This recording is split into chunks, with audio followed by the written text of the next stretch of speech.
Is happiness the purpose of life? No, absolutely and utterly not. The purpose of life is to be competent and successful. If you try and base your life and your mentality purely around how happy you are, you'll end up hedonistic and destroyed.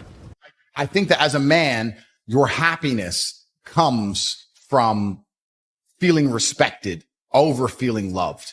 And the reason perhaps you're happy now is because you have more respect for yourself because of the decisions you're making, and Amen. you have self-respect. Yeah. And I think that a lot of men, even if they have self-respect, if nobody else respects them, they're struggling. I have no interest in being happy. I wake up and say, how can I be proud of myself? What can I achieve that makes me proud of myself? How can I do things that make other people respect me and are proud of me? How do I have a day which I complete when I come home? The woman who's in my house says, wow, there's no man like you. How do I live a life so my children look at me and go, Dad's a superhero? How do I make my mother call me and say, I couldn't possibly be more proud of you? I have duties to complete. I have to live the exact same life regardless of how I feel. So for me, happiness is not a good indicator on how life should be lived. Happiness to me is a super interesting concept, because when people come to me and say, I'm not happy, I say, why should you be happy? They're like, what do you mean? I was like, who told you should be happy all the time without working for it? Happiness is at the top of a mountain somewhere. You ain't been anywhere. You haven't even climbed it. Nobody cares about men being happy. We talk about women being happy. We want children to be happy. If you look at a full grown man on Christmas morning, he's smiling because his wife is smiling. He's smiling because his children are smiling. Nobody even buys him anything. What do they buy the dad? Socks? Nobody cares about men being happy. So why do you as a man care about you being happy? That's how you're going to fall into these traps. I'm a very content person. I live a fantastic life. I'm not miserable or depressed. I'm not sad ever, but I don't wake up and go, I want to be happy today. No, sir. I wake up and say, okay, things must be done. And those things will be completed regardless of how I feel. Regardless of how I feel. You can lock me in a dungeon for an unknown amount of time in Romania, and I will still complete as many push-ups as I can possibly do in the dark by myself. What else am I going to do? Sit there and be sad? Happy or sad? The push-ups must be done. It's called duty. It's called honor. It's called pride. So I'm asking you why you don't have them. You could be a genuine force for good in the world. And you know what's funny? The funniest thing, the most ironic thing about all of this is that if you don't prioritize happiness and you prioritize feeling proud of yourself, you end up happy by extension. I'm happy because I'm proud of myself because I have a fantastic life and mansions and supercars and money, most famous man in the world, thousands of love letters a week from beautiful women. Of course I'm happy, but I didn't ever choose to try and be happy. If I would have chosen to try and be happy, I would have never ended up happy. I don't want a woman to ever go through anything bad in her life. I think a man should go through it for her and protect her, because I think that's how she's her best self as a woman.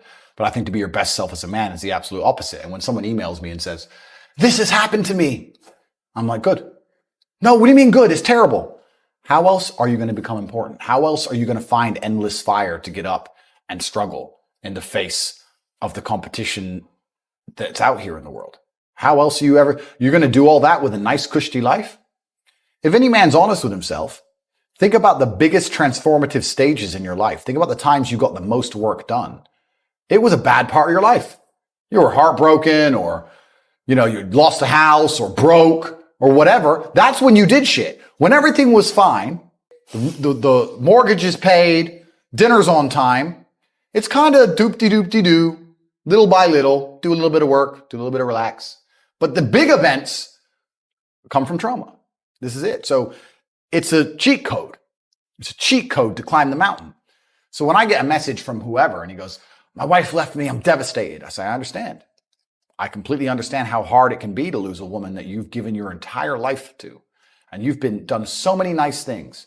And then because of one thing you did, her innate and absolutely insane level of ungratefulness has turned her bitter, and she now talks to you like she hates you over one thing you've done after thousands of efforts showing how dedicated you are to her. And even now that you're prepared to die for her, she doesn't give a shit about you. I understand that pain. But my answer is, good. It's still good. Now take all of that pain, and instead of emailing me, do this. And then you're going to become the kind of person that women don't leave. Then you win. I think everybody on the planet has something to prove. If you walk through life and feel like you have nothing to prove, then you're a loser. If you wake up each day and go, I don't owe anybody anything, I don't have to prove anything to anybody, then you are a loser, because you are absolutely not incorrect. You must prove yourself to other people. You must prove yourself to your bloodline, as we just discussed. You must prove yourself to God. God hates the lazy. He can't stand them. If he gives you all these genetic dispositions and these natural God-given gifts, if you have 2 arms and 2 legs and you can think, and you're not trying your absolute best, that's the reason you're not lucky. He doesn't like you. He likes the people which show him the beauty of his own creation. He likes to give somebody building blocks and them to build something amazing. It's the best thing about being a man. You get to build who you are, right? You can decide if you want to be a funny comedian or a musician or a kickboxing world champion or fight the Matrix. You can decide whatever you want to be. God loves to see that. Those people, for some reason, seem to be enormously lucky, right? The person who goes, I don't have to prove anything to God. I don't owe all of my ancestors any effort. You know, for 5,000 years, people were dodging saber-toothed tigers and catching the plague and running from Genghis Khan. I don't owe them anything. I don't owe them a thing because I want to play video games. These people are losers. I wake up every day with something to prove. I have hundreds of millions of dollars. I'm in fantastic shape, 4 times world champion, fighting the Matrix out here by myself. More. I will have to be braver. I must try harder. All I do is prove myself. So when I hear people go, I don't have nothing to prove, then you're a loser. Peasants have never felt like they needed to prove anything, but kings felt like they needed to go and conquer land. Isn't that it's coincidental that the king who already had it all felt like he needed to go to some far-flung land and conquer it and take it and prove he's the king. But the peasants, oh, I don't have to prove nothing to nobody. You're a loser then. You're a dummy. I absolutely and utterly completely have everything to prove to everybody all of the time. That's who I am. I will prove anything to anybody. If I sit and say X, I will prove it. Happiness is the number one thing that must be earned. And I'll tell you that my happiness is based on very real world achievements. I couldn't be happy if I was broke. I couldn't be happy if I was obese. I couldn't be happy if I was lonely. I couldn't be happy if I wasn't respected. I couldn't be happy if I couldn't whoop a dude's ass. I couldn't be happy in those scenarios. So I made sure none of them scenarios came true. I have earned my happiness via hard work. It's the top of a mountain, which I have climbed. I deserve it. I deserve to go to sleep with a smile on my face. Yes, that's what I deserve. And every single guy who hasn't got it probably doesn't deserve it. The universe is very giving and very fair. People seem to think that the world is unfair, and those are all the same people who tell themselves they're unlucky. I actually believe the opposite. I believe the universe is a very giving place. I believe God is a very giving being, and that the world all in all generally balances out and is pretty fair. If you're the kind of person who deserves a good life and works their ass off and genuinely wants it and tries very hard, guess what you get 99% of the time? A good life. And if you're the kind of person who doesn't really deserve it, slacks 3 days a week, a little bit lazy, snakes his friends, talks behind people's back, blah, blah, blah, guess what? Your life ain't all that good.